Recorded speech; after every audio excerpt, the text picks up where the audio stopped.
وہ خلوت پسند ہوتے ہیں، یہ جلوت پسند ہوتے ہیں، ایکسٹروورٹس۔ محفل میں یہ خوش رہیں گے، اکیلا پن ان کو بہت بھاری گزرتا ہے۔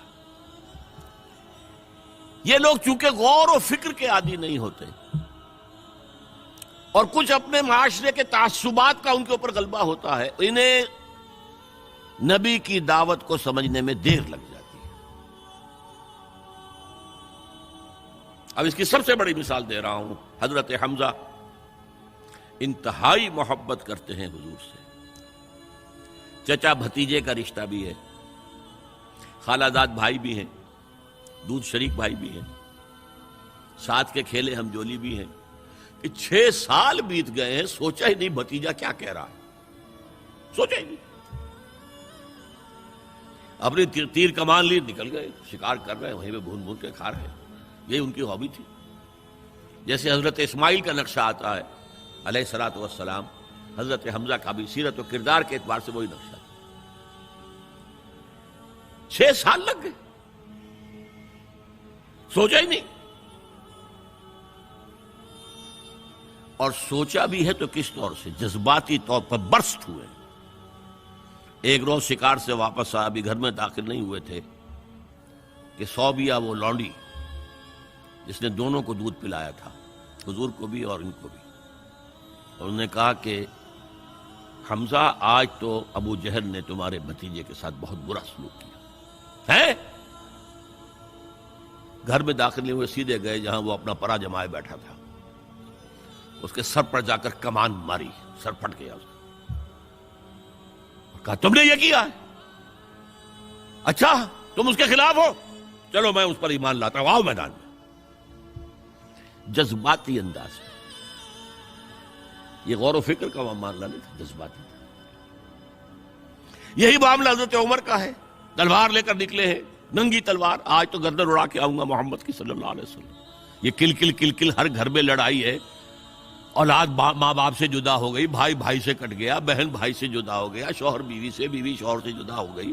یہ محمد نے کیا ہمارے معاشرے کے ساتھ کیا صلی اللہ علیہ وسلم، وفداہ آباؤنا و امہاتنا۔ لہذا آج تو قصہ پاک کر کے آؤں۔ وہ بھی اسی طرح کے تھے، پہلوان قسم کے آدمی، ادھر اس کو کندھا مارا، ادھر اس سے لڑے، ادھر اس سے کشتی کر رہے ہیں، اس طرح کے آدمی تھے۔ اب حضرت حذیفہ درمیان میں مل گئے، کہاں جا رہا ہے عمر؟ کہ آج محمد کا بس میں قصہ پاک کرنے جا رہا ہوں صلی اللہ علیہ وسلم۔ وہ ایمان لا چکے تھے، انہیں پتہ نہیں تھا۔ ان کا تم محمد کو جا رہے ہو قتل کرنے، اپنی بہن اور بہنوئی کو تو جا کے دیکھو، وہ ایمان لا چکے ہیں، فاطمہ بنت خطاب اور سعید ابن زید۔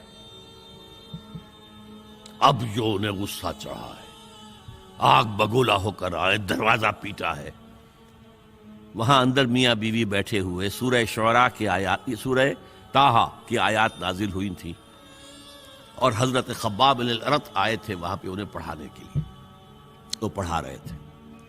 معلوم عمر آ گیا، انہیں تو کہیں چھپایا، دروازہ کھولا، کیا پڑھ رہے تھے تم؟ یہ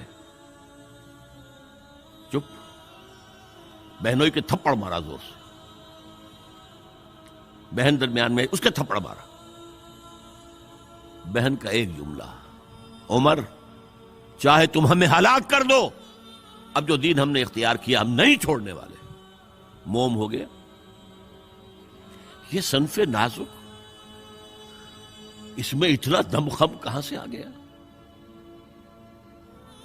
عرب کے اس معاشرے میں عورتوں کا مقام کیا تھا؟ ان کی کوئی حیثیت تھی کہ مردوں کے سامنے بول سکے؟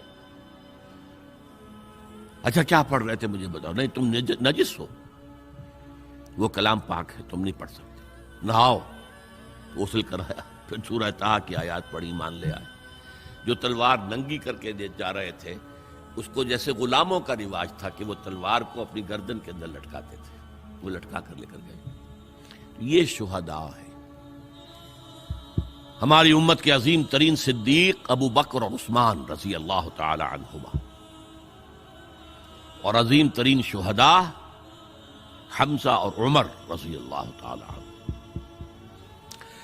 اب آئیے آخری مرحلہ میری گفتگو کا، جن لوگوں نے حضور کا ساتھ دیا اور ساتھ دینے میں یہ شہداء آگے نکل جاتے، صدیقین پیچھے رہ جاتے. یہ غور و فکر کرنے والے، وہ جو اقبال نے کہا نا کہ لاکھ حکیم سر بجیب ایک کلیم سر بکف، تو یہ جو ہوتے ہیں شہداء یہ سر بکف والے لوگ ہیں، تو یہ آگے نکل جاتے ہیں. پھر لہذا حضرت عمر کے ایمان لانے پر پھر مسلمانوں نے مسجد کے اندر آ کر اور کھلا صحن کعبہ کے اندر آ کر نماز پڑھی. اور جب ہجرت کے لیے نکلے ہیں تو اعلان کر، باقی چھپ کے نکلتے تھے صحابہ، چھپ کر پتہ لگ جائے کسی کو. اور آپ نے آ کر وہاں 2 رکعت نماز پڑھی اور کہا دیکھو میں جا رہا ہوں، ہجرت کر رہا ہوں، اگر کسی کی خواہش ہو کہ اس کی ماں اسے روئے تو آئے اس پہاڑ کے پیچھے میرا مقابلہ کر لے، روک لے مجھے. تو یہ تھے حضرت عمر. لیکن اب جو بات کہہ رہا ہوں، جنہوں نے ساتھ دیا اور اس میں اپنی جانیں دے دی، اس کام میں، اس شہادت علی الحق میں، اس شہادت علی الناس میں، اس شہادت للہ میں اپنی جانیں دے دی، وہ گویا کہ کوالیفائی کر گئے کہ انہیں شہید کہا جائے، گواہ اللہ کا کہا جائے. اب حضور کی آنکھ بند ہو رہی ہے. سب سے بڑی اگریو پارٹی کون سی تھی؟ مشرکین مکہ، مشرکین عرب، جن کو کہ حضور کے آخری سال جو تھا زندگی کا، اس میں جو یہ دھمکی دے دی گئی تھی 4 سال 4 مہینے کی مہلت ہے، ایمان لاؤ گے تو ٹھیک ہے ورنہ قتل عام ہو جائے. اب وہ جو سر اپنا دبک کر بیٹھ گئے تھے، اب وہ کھڑے ہوئے. This is the time to strike back. جھوٹے نبی کھڑے ہو گئے، زکوٰۃ نہیں دیں گے. ارتداد، نوٹ کیجئے میری بات، اذا جاء نصر اللہ والفتح ورأیت الناس يدخلون فی دین اللہ افواجا، اور حضور کے انتقال کے بعد یخرجون من دین اللہ افواجا، نکل گئے اللہ کے دین سے فوج در فوج. یہ وقت تھا، ابو بکر کھڑے ہوئے ہیں، آہنی عزم والا شخص، بہت منحنی سے انسان، کمزور سے انسان، رقیق القلب انسان، لیکن عزم کوہ ہمالا والا تھا اندر. جنگیں کی ہیں. عمر جیسا شخص بھی کہہ رہا ہے رضی اللہ تعالی عنہ کہ دیکھیے مصلحت دیکھیے، آپ نے جیش اسامہ کو روانہ کر دیا ہے، ٹھیک ہے، حضور نے تیار کیا تھا، آپ نے کہا میں کیسے روک لوں. آپ نے نئے نبوت کے جو ماننے والے ان کے خلاف جہاد شروع کر دیا ہے، وہ بھی ٹھیک ہے، وہ مرتد ہیں، کرنا ہوگا، لیکن ان زکوٰۃ والوں سے آپ نرمی برتیں. انہوں نے کوئی کفر نہیں کیا ہے، نماز کا انکار نہیں کیا، زکوٰۃ کا بھی انکار نہیں کیا ہے. وہ کہتے ہیں تمہیں نہیں دیں گے، ہم اپنے طور پر اپنی زکوٰۃ جمع کریں گے، اپنے غریبوں میں تقسیم کر دیں گے. حضرت ابوبکر نے فرمایا کہ خدا کی قسم اگر حضور کے زمانے میں یہ اونٹ جب دیتے تھے زکوٰۃ کے، اور اس کے ساتھ اونٹ کا گھٹنا باندھنے والی رسی بھی دیتے تھے، اور آپ کہیں کہ اونٹ لے جاؤ رسی نہیں دیں گے، تب بھی میں جنگ کروں گا. ایبدل الدین وانا حی، یا دین میں ترمیم ہو جائے گی جبکہ میں ابھی زندہ ہوں، اور اگر کوئی میرے ساتھ نہیں جائے گا تو میں اکیلا جاؤں. بہرحال یہ جو پہلی کاؤنٹر ریولوشنری موومنٹ تھی، اسے حضرت ابو بکر کی فضیلت، ان کا جو یوں سمجھیے کہ وہ پوری بات جو ایک دفعہ پھیل منتشر ہو گئی، حجاز کے چند شہروں تک اسلام رہ گیا تھا، پورا عرب باغی مرتد، کنسولیڈیٹ کر کے حضرت عمر کے حوالے کر. حضرت عمر کے زمانے میں اب جو جہاد ہوا ہے، قتال ہوا ہے، اس میں سب سے زیادہ ایگریوڈ کون تھے؟ ایرانینز. 2 سپر پاورز تھیں، رومن،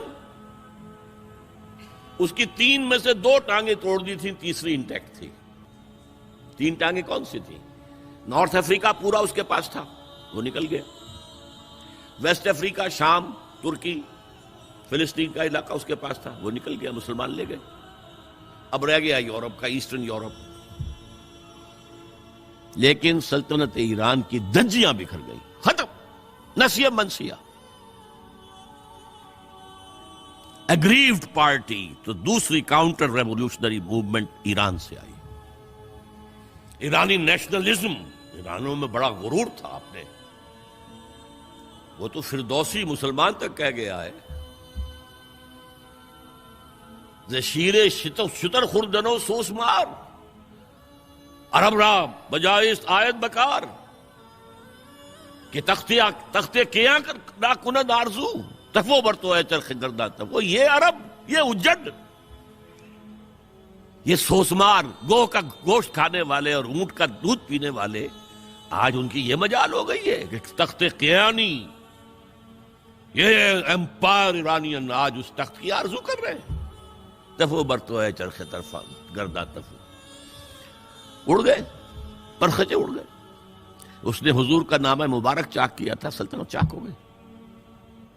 اب یہ جو ان کے اندر تھا پرائڈ آف نیشنلزم، اس نے حضرت عمر کو شہید کیا. ابو لولو فیروز ایک مجوسی ایرانی اور ایک ایرانی جنرل ہرمزان، ان کی سازش. یہ ہرمزان کتنا چالاک تھا ذرا نوٹ کیجئے. اس کے خلاف بہت سے مقدمات تھے اور جب پکڑا گیا تو اس کا قتل ہونا تھا. قتل کے لیے لے آیا گیا حضرت عمر کی عدالت میں سامنے. ہیلا کیا اس نے کہا مجھے ذرا پانی پلا دو. ٹھیک ہے، ماؤ بھائی پانی، کٹورا ہاتھ میں لے کر، پہلے مجھے یہ ضمانت دو کہ جب تک میں یہ پانی نہ پی لوں مجھے قتل نہیں کرو گے. ہاں ہاں ہاں تم پی لو پانی، ہم نہیں قتل کریں گے، پانی پی لو. کٹورا پھینک دیا، کرو قتل مجھے. اب جب تک میں یہ پانی نہیں پی لوں تو مجھے قتل نہیں کرو. کہاں سے لاؤ گے وہ پانی؟ اب چھوٹ گیا. لیکن پھر جو سازش کی ہے ابو لولو کے ذریعے سے، ابو لولو غلام تھے کسی صحابی کے، انہوں نے مکاتبت کی ہوئی تھی کہ اتنا اگر تم پے کرتے رہو گے تو اتنے عرصے میں تمہیں میں آزاد کر دوں گا. آ کے حضرت عمر سے شکایت کی کہ بہت زیادہ مجھ پر رقم ڈالی ہوئی ہے انہوں نے. حضرت عمر نے پوچھا تم کام کیا کیا جانتے ہو؟ میں یہ بھی جانتا ہوں، یہ بھی جانتا ہوں، یہ بھی جانتا ہوں، یہ بھی جانتا ہوں. فرمایا پھر یہ زیادہ نہیں ہے. اور دیکھو اس نے کہا تھا میں چکی بھی بناتا ہوں، ایک چکی میرے لیے بھی بنانا. کہا آپ کے لیے تو میں وہ چکی بناؤں گا جو رہتی دنیا تک یاد رہے گی. وہ شخص جس نے قتل کیا حضرت عمر.